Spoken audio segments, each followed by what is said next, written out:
Hi, I'm Dr. Wordperson, and today we're going to talk about ancient Greek curse tablets. Much as we like to think of the ancient Greeks as heroes of rationality, hexing your competitors was very much a normal part of ancient Greek life and religious practice. These katadesmoi, or curse tablets, were all about getting the chthonic gods to disable your competition. People would hex commercial competition. They'd hex their fellow athletes and performers. They'd hex romantic rivals. Got a lawsuit? Yeah, time for hexing! There were lots of ways to do this. You could do it yourself, you could hire one of the many professional cursomancers who hung outside rich people's houses waiting for them to come by and maybe buy a cursing or two. You could even use voodoo dolls. Sometimes these curses were pretty simple, just someone's name, but sometimes they could get really elaborate. Let's look at an example.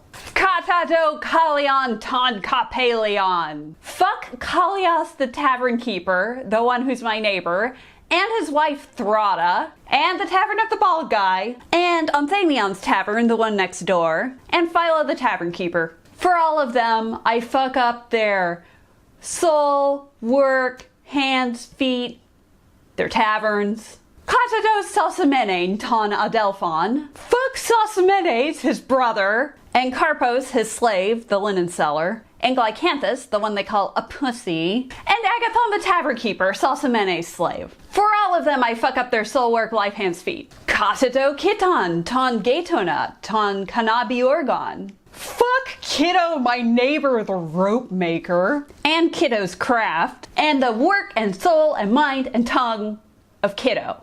Katado Manion tain kapelon tain epicrane. Fuck Mania the tavern keeper, the one by the spring, and the tavern of Aristandra the Eleusinian, and their work and mind. Psukein keros glotton podos non. Soul, hands, tongue, feet, mind. Toutos pantos katado emnemasi ospharagai proston katokon hermain. All of these I bind in unsealed tombs to Hermes the restrainer.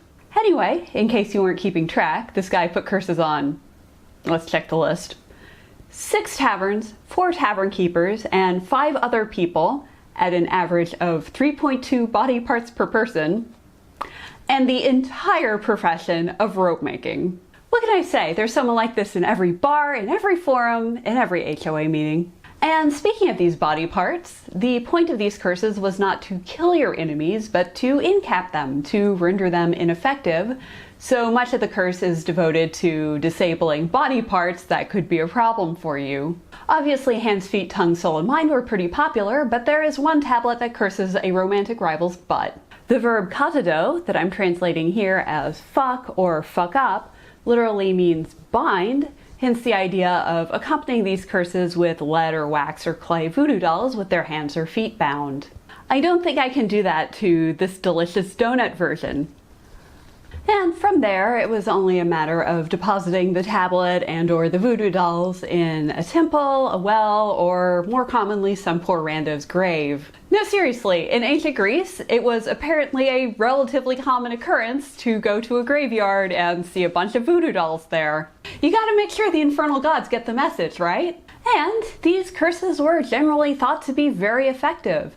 Like, if some orator suddenly froze up during his big speech, the culprit was usually thought to be some kind of binding curse. I mean, it makes sense if you think about it.